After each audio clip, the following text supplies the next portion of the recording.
One drink almost killed me. That is not an exaggeration. I've had drink problems all my life, on and off. I stopped a couple of times, and eventually in 2006, I went to the doctor, said I need some help. I need some Diazepam again. I'm going to make a really good go of this and not relapse. So I got the course Diazepam 7 days and I was off the drink. I stayed off the drink and kept myself really fit for 8 years until 2014. Now I was going to the gym every day, even when I was on holiday. I was traveling around Europe, having a great time. Not a serious relationship with anybody or anything. Just doing my own thing. I thought that's the best way to have no stress, keep sober, keep healthy. My relationships with my daughter and my family were very strong then. My finances were good.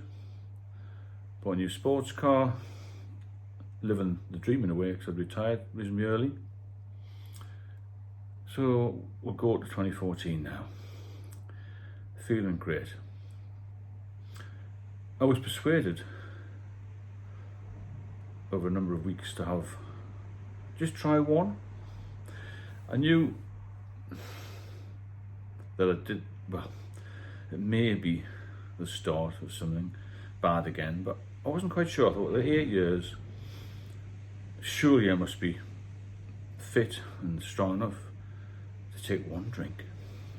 And show people really that I wasn't an alcoholic, because there's still a stigma about alcoholism. And if you don't drink, people want to know why. But when you're sober confident like I am now, you just say, look, I don't drink, I don't want to, end of story. But I wasn't like that then. 2014, 8 years off, feeling amazing.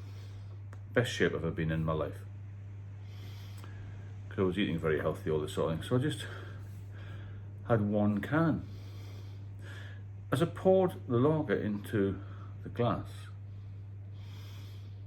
I thought, well, am I going to risk this?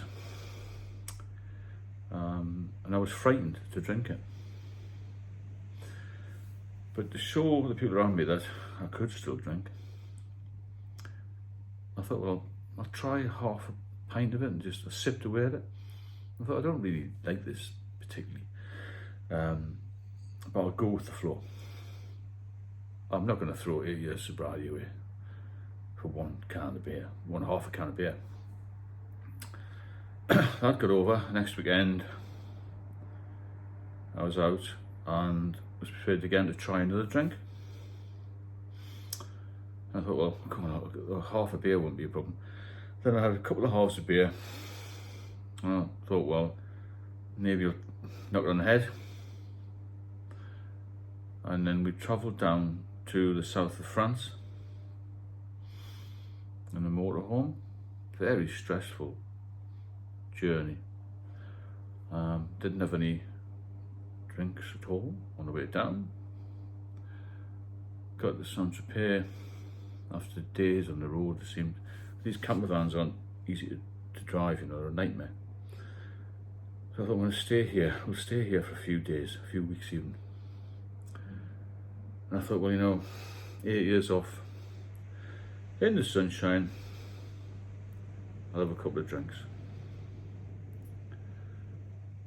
And when I was away, I had a couple more, and so it built up a little bit.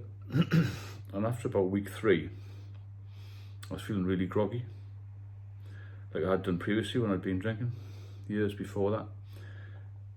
So I was nipping down to the camp shop and necking a bottle of beer at 9 o'clock in the morning when I was getting the bread and milk. And then I was still feeling slightly unwell, so I'd be sneaking off for another little half here, half there. And so it built up. And after 6 months of seemingly innocuous drinking now and again, I was back to square one, where I had been years before, drinking every single day. So I approached the doctor at that point And he said, basically, no, you're not having diazepam again. You'll be addicted to it. I said, well, I've only had it a couple of times in the past. And the last time I had it was 8 years ago. No, policy's changed. You won't be able to get the medication. So I trotted away in disbelief, rang up for another appointment with a different doctor. Can I have this diazepam, please? I knew the diazepam was the only thing that would get me off, because in the past I've had seizures when I just stopped. I couldn't taper off because that just never worked. The only thing that ever worked for me was this diazepam. No, she said, can't get that. There's 2 doctors now. So I'm desperate because I know I'm going to get in a mess. So I started to self-medicate, really. The person I was with at the time, they disappeared. So I'm left on my own in my apartment. I sold my car and it just got worse and worse. So for 5 years, really, I self-medicated with alcohol. So 2015 got over. I was still drinking reasonably heavily, but I could still get about. And over time, it got worse and worse and worse. I started to lose weight. I wasn't focusing on things. I felt unwell. But I still got these well-man tests, and nothing was showing up in the blood test. However, time went on. 2017, looking a bit more ill, feeling ill, just going from my flat to the pub in the taxi, getting beer delivered, all this carry on. Got worse and worse. 2018 comes along, and then 2019 when the real problems occurred. July 2019 is my father, who's passed away sadly. It was his birthday on the 17th of July 2019. I managed to get there. My daughter picked me up. She knew I'd been drinking, and did that. And I was drinking Peroni, and people knew I had a major drinking problem by then, so I'd lost so much weight and I looked very unhealthy. Got the birthday over. Still was going to the pub. August, September, looking more and more frail. But I had this distended stomach. It's ascites fluid. I found out later, because the liver can't process the fluid. And then one of the guys in the pub said, "You look terrible." So I took a long, hard look at myself in the mirror. I thought, Jesus, you grey. Grey I was. I was unshaven, completely gone, really. I couldn't even walk properly. I didn't realise I was in such a state, but I looked back, the flat was a mess. All I was doing was getting up midday, having a glass of beer, a glass of cider or something, just pulling myself around, try and get a shower now and again, which was rare, and then get to the pub again. I had about 40 slabs of beer in the cupboard, so I was so anxious and so frightened that I would run out. The anxiety was at a critical point, really. I couldn't deal with anything. I couldn't deal with any problems. Could hardly manage to open the post. I wasn't eating at all then, really. Just picking little bits of the odd pizza. Maybe I'd try some soup now and again. That's an incredible amount of weight. And this guy said, "I think you need to go to hospital." I had this huge stomach. I had a hernia in my stomach as well, umbilical hernia. So he said, over a period of 2 or 3 weeks, he said, "Well, look, if you don't get yourself to hospital, I'll take you." So I'm not having that embarrassment. Anyway, on the Wednesday morning, I had a couple more cans of beer, and I thought, I'm going to have to get to hospital. I rang 999, which may sound a bit over the top, but they got here and said, "You are really ill. You're going to have to go to hospital now." That was October 2019. I was admitted to the acute medical ward, and told 2 or 3 days later that I had liver issues and alcohol problems and ascites, and also spontaneous bacterial peritonitis, which can be fatal. So they drained all this fluid off, 26 litres I think it was. Bear in mind, 26 litres weighs 26 kilogram of excess fluid. And that became a regular thing, the ascites fluid. By about the January, I've had seizures in hospital as well. I was in hospital from October to middle of November.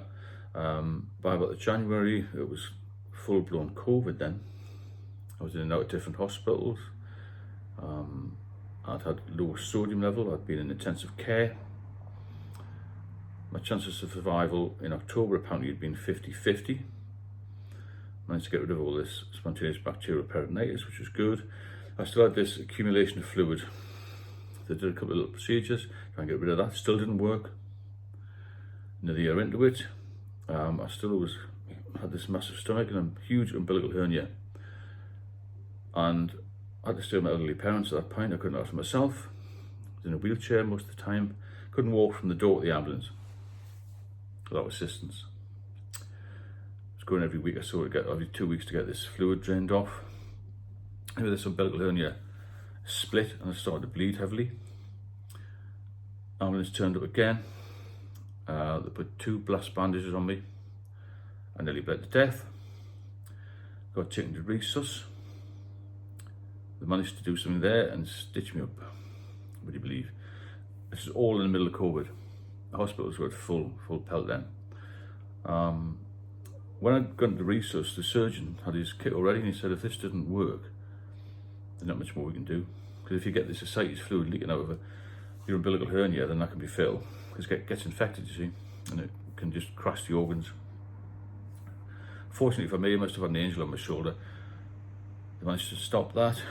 And then about a week later, I had an emergency operation to fix this hernia. It was about a 4-hour operation. I couldn't actually believe it when I woke up and I'd come round. I just thought this is the end of, because there was 2 anaesthetists took me in for that umbilical hernia repair. So I've got a belly button really, so it's just a complete scar across the middle of my stomach. And then still feeling terrible. Started to eat a little bit more. My doctor said, push yourself to start and get out of the house a little bit. I still felt really dizzy. So I thought, well, I'll stand at the front door, get some fresh air. And I went to the dustbin and I walked 10 yards and 20 yards. And then on the 14th of July, 2021, my father passed away. I was terribly underway. I thought I'd not even going to make the funeral. I was so ill. But something inside me just pushed me along. And I got myself some more food and I managed to get the funeral with the assistance of my wonderful daughter and her partner. Got that over with and I thought, I've got to fight on here. I've got to really fight on. I wasn't going to lose my life to this. So I got myself on a very strict diet. I'm a reasonable cook, so I was starting to cook chicken, fish, rice, vegetables, eating a lot of salad, a lot of fruit and all that sort of thing.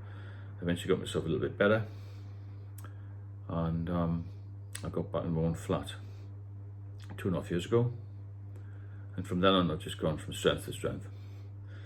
But let me tell you this, it was one hell of a battle. I've been in a few battles myself with the job I used to do in London, but this was incredibly difficult. And after 5 years to the month now, it's still incredibly difficult. But I've got a wonderful partner who's very, very supportive as well. And I'm here to help you if you want help. But I'm telling you now, one drink for me will kill me. And it'll kill anybody else who's dependent, because if you have a look on the comments of some of the videos, there's a lot of people out there who relapse. And they relapse often. Now, when I was in the hospital, I said to the surgeon, the head surgeon of the hospital, it's a big hospital, the Freeman Hospital in Newcastle, I said, you know this 8-year period when I had no drinking, I was fit, going to the gym and all that, did that help me? He just went, no. The damage was done when you were young. The damage was done when you were young. So you've got to stop as soon as possible, okay? Because I was under the illusion I was drinking lager and it would be fine. Never touched spirits or wine, anything like that. The damage was done when I was young. I was drinking heavily, you see, and I was drinking not too much heavily really, but more steadily every day. I had some alcohol in my system, and that's what does the damage. It's long-term, regular use. Even if you stop for the 8-year period, it's not going to change anything really. It might help the other organs. I mean, I've got friends who've got pancreatitis and all sorts. They take lots of medication. I don't take any medication. I go to the gym every day from here, even on holiday or when we're away. And that saved my life. Exercise and food. And that's what will bring you around. If you are benefiting from the videos, please subscribe. And if you have any comments, drop me a line. And I'll see you all very soon. Keep sober.